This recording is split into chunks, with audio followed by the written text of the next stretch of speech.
Okay, so I flipped the car upside down. I've extended this bulkhead round. Eventually this will be cut off flat to match this, but just for now.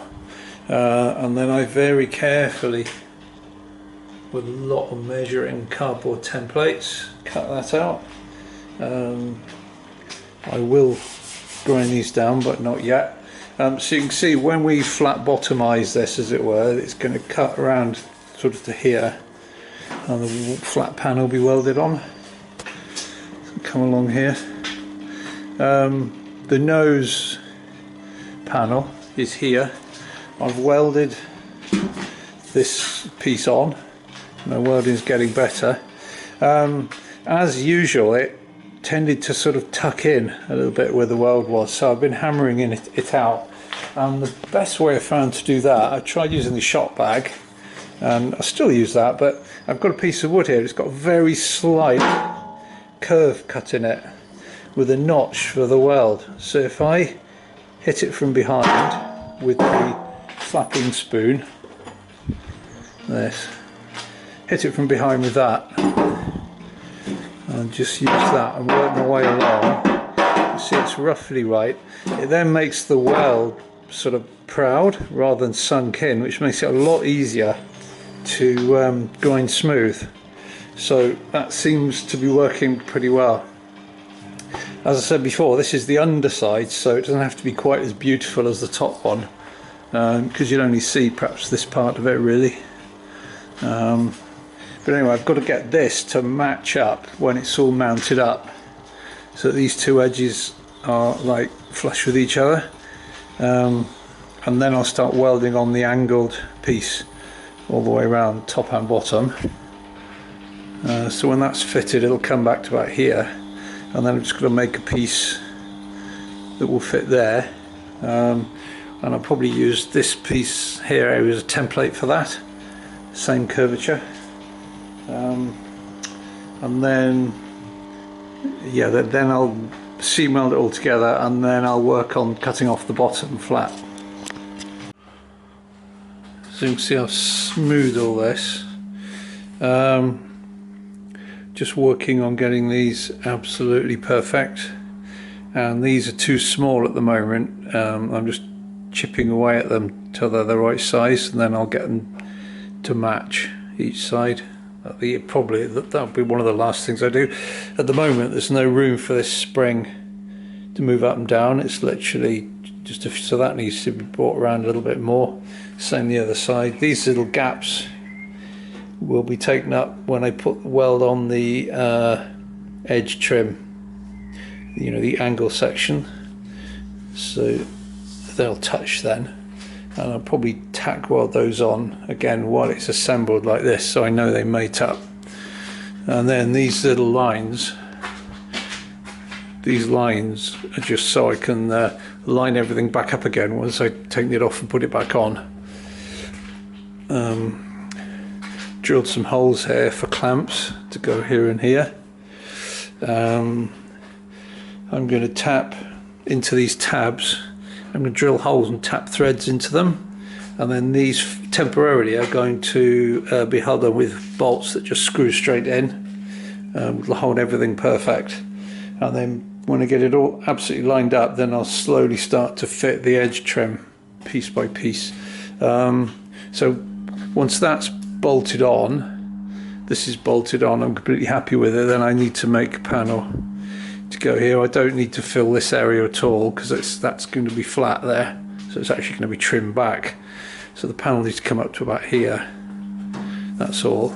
So it's relatively easy to make, and yeah, I'll weld it there and there. So it's slow, but it's making progress gradually, bit by bit, every day. Yeah, it's looking a bit like a belly tank racer now.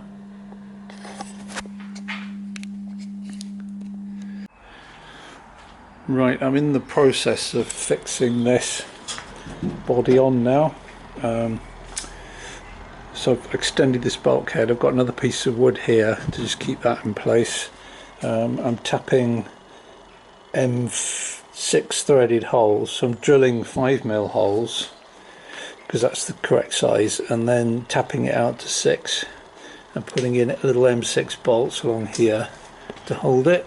And you can see I'm leaving this rail free for the upper panel to bolt to, because do you remember I welded these tabs on here at intervals? This isn't quite right here, that's going to need trimming slightly. The aluminium is. I'm using relatively small bolts, so if I make some catastrophic mistake I've only got a little hole to fill in. May take them out to M8 later, or I may leave them as they are, I don't know yet.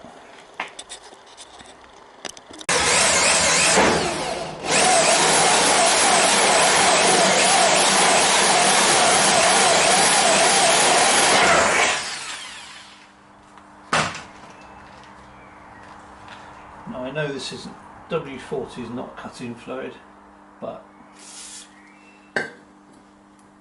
kind of good enough for this.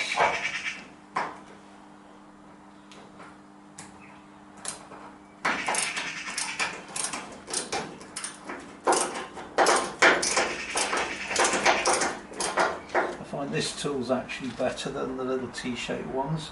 For a start, because it's long, it stops you wiggling it from side to side too much, even though it's a slight angle here in the clamp. But it's got this ratchet on as well. Oh, there we are. So I can lock this, so I can do a quarter turn back. So it's a 5mm hole and a 6mm M6 tap.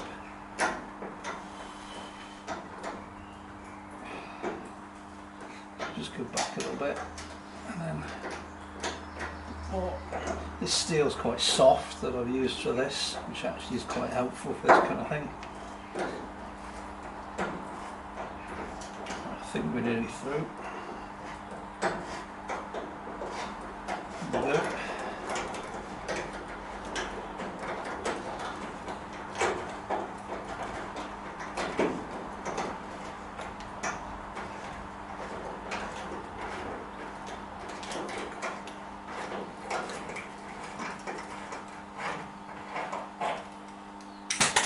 Right, and then in my pocket, M6 bolt.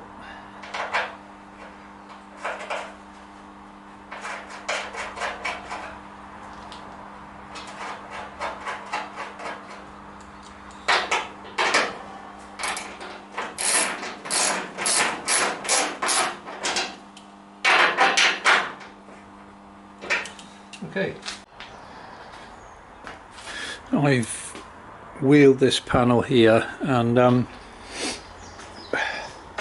when it comes to getting the edges right so you can weld them together, they've got to be exactly right. So in this case I'm going to weld it here, not going to weld it here because there's going to be a bulkhead here, and I'm going to use quick release fasteners down here and on here, so you'll have a rear bit that comes off and like a front section that comes off.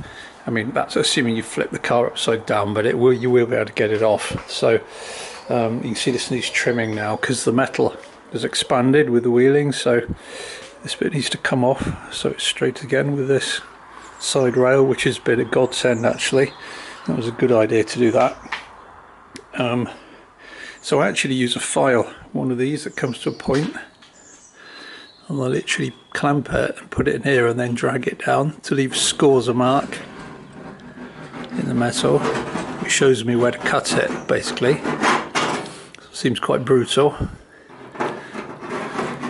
Want a big scratch in, so you only want to do it the one time, but I found if you want to get these edges to match up well for welding, this is a good way to do it. Marker pen isn't accurate enough.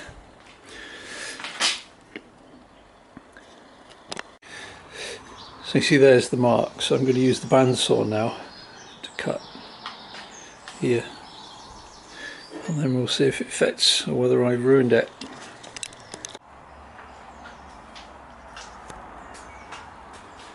Right, I've made these panels. I've seam welded them here, haven't ground them down yet. Got the mounting bolts. I need to trim a little bit off the edge here, which is what this line's for, and this matches up pretty well. There'll be quick release fasteners along both sides here and a bulkhead. So now the next thing to do is I've got to cut this off now and put weld a flat bottom on it. If I flip it over now, it's actually going to crush this, so I've got to cut a bit off so I can turn the car the other way up, so I can then use a laser level along the floor to get the right height above the ground. And I also need to weight it down with the equivalent weight of the engine and driver, because it's going to go down a little bit on the front suspension as well. So I've got a jig specially made to do that, which I'll show you now. So the cunning plan is to put a block of wood about 1 inch deep here with a laser pointer on it and run it along the underside of this beam, which is on the tyres, just about 1 inch below, and mark out a trace onto the side of the body shell, and then cut it off in a ring, an oval around that line. And then when I flip the car over, the ground clearance should be about 1 inch, and then I can weight it down correctly and then increase that to maybe 4 inches and draw another line around it. That'll be the proper one, then I know then it will be correct. Flip the car over again, cut it back, weld the flat bottom on. That's the plan. Right, so I've trimmed this back roughly. This gives about that much ground clearance now when I flip the car the other way over. If I go from corner to corner with the top of the tyre, you can see just misses. It's the same the other way. And I've also trimmed this edge along here to match to there. So the next thing is to turn the car the other way up, and then use a line laser mounted on the floor all the way around at my ground clearance height, which should be about 4 inches maybe, and mark out the final cut line. Tip it the back upside down again, and then weld the flat bottom on. So that's the plan.